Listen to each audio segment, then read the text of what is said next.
So with that, I walk out of the office and I'm like, well, that sucks. And I started to consider it. I was like, dude, maybe I shouldn't play football. This whole thing, I never wanted to play football to begin with. My buddies said, hey, dude, you should do this. And, and I was like, okay, I've never had the goal of playing football. It wasn't even my idea to be here. But then with the same thing, there's a lot of people when we were talking about, they were like, dude, you can't just walk onto the football field senior year and play varsity football at this school. This is like one of the top, football schools in the state. Like, you can't just walk in here, right? And we got in this whole discussion about, could I even last a season of varsity football? And again, I'm a little tiny skinny dude, and I'm like, I don't know. I'm up for the challenge. I got nothing better to do. Why not? It's one season. It's my one opportunity. So I had made a decision that I was going to play a season of football, right? And then this happens, and I'm like, is this really even worth it? Like, I didn't want to play football to begin with, and now I'm stuck with a bunch of people who don't want me on this team, working with a bunch of coaches who don't want me here. The players don't want me here. The coaches don't want me here. The school board doesn't even want me in the school. They want to try to expel me. You know what I mean? I got the kids on the team and the teachers are suing me, and I got all this stuff going on. And at the same time, part of me is like, dude, you know what? I'm not going to just quit and walk away just because everyone's trying to push me away from this, right? And I'm like, you know what? I'm going to play a season of freaking football. I said I was going to play a season of football. That's what I'm going to do. And I'm going to finish what I started. So on a side note right here, I've already been told now that I'm never going to play a single second of football on that field. How many times in our lives when we think that we're not going to win, right, or we're not going to get the benefits or the rewards of the work that we're putting in, do we just stop what we're doing? How many times do we do the work, but the work we do is half-ass, and we really don't try to the full potential that we should be putting into something because we're like, well, I'm not going to be the one getting the full benefits of this, so I'm just going to ride it in, okay? So it would have been very easy for me at this point to be like, yeah, man, I'm not going to quit, but I'm just going to show up, and I'm just going to stand there, or I'm not going to put out at practice or whatever, anything like that. It would have been a very easy opportunity for to walk away. But I decided not to do that. So what happens is I'm like, you know what, I'm going to play football. So I come in, and when I show up to practice, now, spite and anger are a very strong motivator. And I'm not saying that you should base all of your motivation off of anger or spite or anything like that, because obviously it can be tainted and it has a negative effect in many ways. But there is something to be said about being hungry and having raw passion about proving someone wrong or proving a point, and not so much proving it to other people, but proving it to yourself. So when I come onto the football field, my goal now, every single practice, is you guys don't want me here. I'm going to outwork all of you. I'm going to make you look like chumps. Now, I'm not saying that I did that, but that was my attitude. That was my raw passion when I stepped on the football field, right? Every single practice, I poured my heart out onto the field.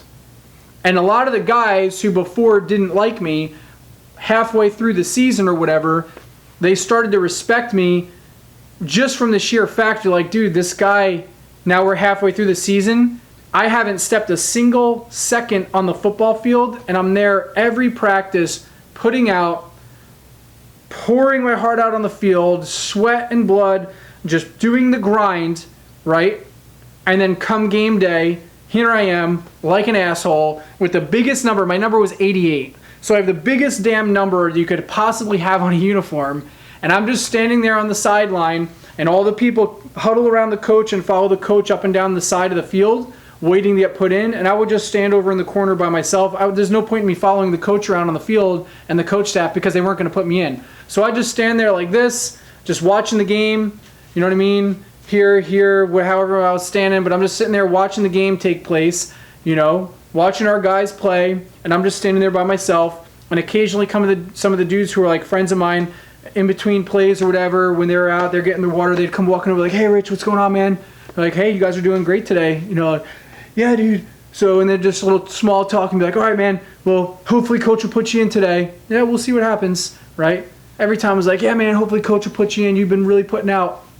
And they go back, they hang out with coach, they get put back in the game, right? And there I am standing like a chump with these giant number 88 on my back. Everyone in the bleachers sees this one dude every single game. They're like, "Hey, why is that one kid just standing there not playing?" "Oh, yeah, that's Rich. No one wants him on the team. They can't kick him off. He just shows up, blah, blah, blah." What they don't see is that every practice I'm putting it all out on the field, busting my ass at practice. So when I'm standing there, I'm just standing there waiting for the next practice, and I'm watching the game happen, and it's like, okay, cool, the coach said he's not going to put me on. So the season continues to unfold, and we win, and we win, and we win, right? And we get to the very end of the season, and now we're in the playoffs, and we're crushing our way through the playoffs. We get to the state championship, right? And now here we are in the state championship, and we're winning, right? We're up by a few touchdowns, and it's the last minutes of the game. And everyone's like looking down there like, dude, is coach going to put Rich in the game? Like, he's literally come, because now it's like, dude, I've been to every single practice, and I've put out at every single practice, and I've stood there like an idiot every single game through an entire winning season, right? Last game of the season, there's minutes left. We're up by multiple touchdowns. By putting me in, we're not going to lose the game, even if I screwed up, right? And everyone's kind of wondering, like, dude, is coach going to put this kid in? He's been standing here, because now in the first, there's like, this guy, right? And now it's like, dude, what's going on with this guy? He's still here? Even though he's never playing, like, he's still here?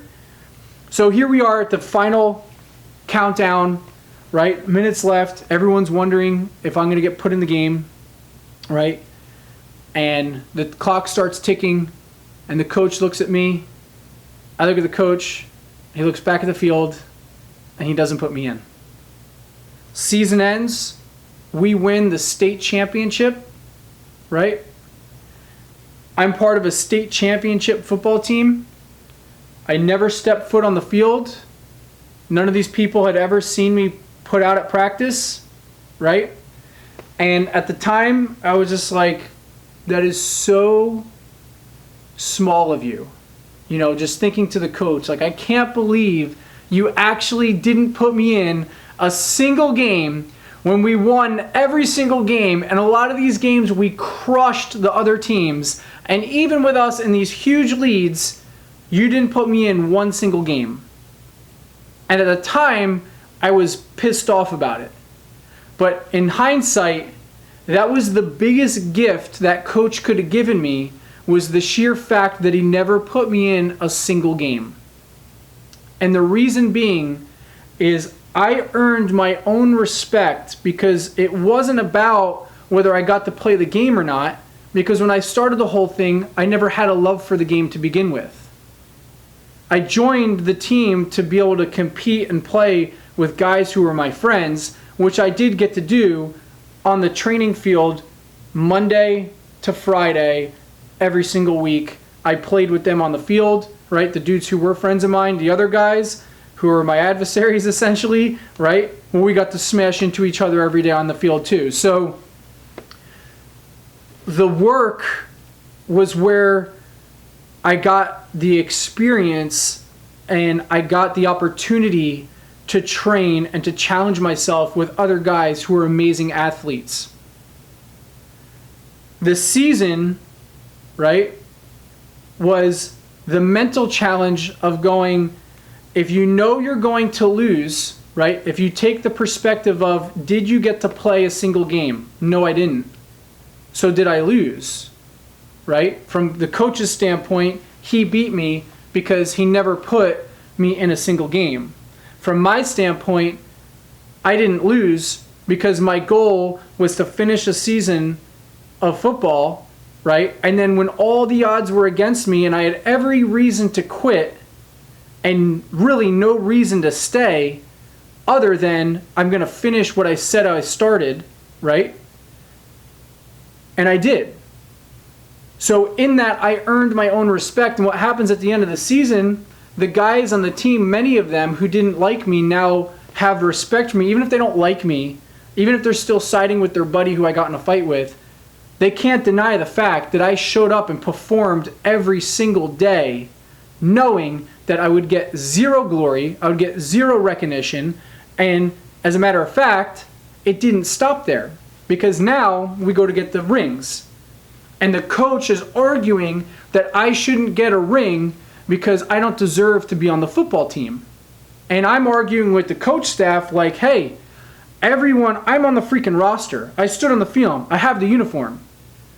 And the school forced them to give me a ring. They didn't want to give me a ring because they were still so pissed that I didn't walk off the field and quit. So when they came time to, I won that argument, and I'm slotted to get a ring with the rest of the team. So with that, they're like, hey, I'm talking to one of the people who does the, who is organizing the rings and getting them with our names on them and everything. They're like, hey, well, Richard's kind of a big name. Maybe we'll put Rich. It's a little bit easier to fit on the ring. A lot of times people don't put their full name on there. It'll probably look better if we do Rich. Do you want to do Rich? And I was like, I think I'll do the nickname for Richard. And they're like, okay, which nickname is that? And I was like, we'll do Dick. And they're like, you're going to put Dick on your ring? I'm like, yeah, why don't we put Dick? I think Dick would be good. It's 4 letters. It'd be fit perfect. And the coach hears me in the background. He's like, gets all pissed off again. He's yelling at me like, this is bullshit. You don't even deserve a ring. You're not putting that crap on your ring. I'm like, well, it's my ring. And his other guys are putting their nicknames on their rings, right? Why can't I put my nickname? I'm going to put Dick. Dick is a legitimate nickname for Richard, isn't it? And he's like, you're a disgrace and blah, blah, blah. And I'm pushing back at this point. I'm prodding. I'm being an asshole, right? But I write that on my thing, and now I get a ring. And here they have a presentation, right? They have the football dinner, the state championship dinner, and the coach has everyone coming up on stage to present them their certificate and their letter and the ring. And when it gets to me, he doesn't have a speech for me. He's like, and then there's this guy, he was here, and he's like, I guess it's arguable that, he's here. So, and just calls me up. And as I'm getting it, he like says to me off the microphone, like, you don't deserve this. You're not worthy to be up here with all these other guys, and etc. And I just said, hey, coach, like I said in the beginning, I'm not the quitting type. So I'll take my ring, thank you. And here it is. So if you check it out, state championship ring, right? The Warriors, and on the side, Dick,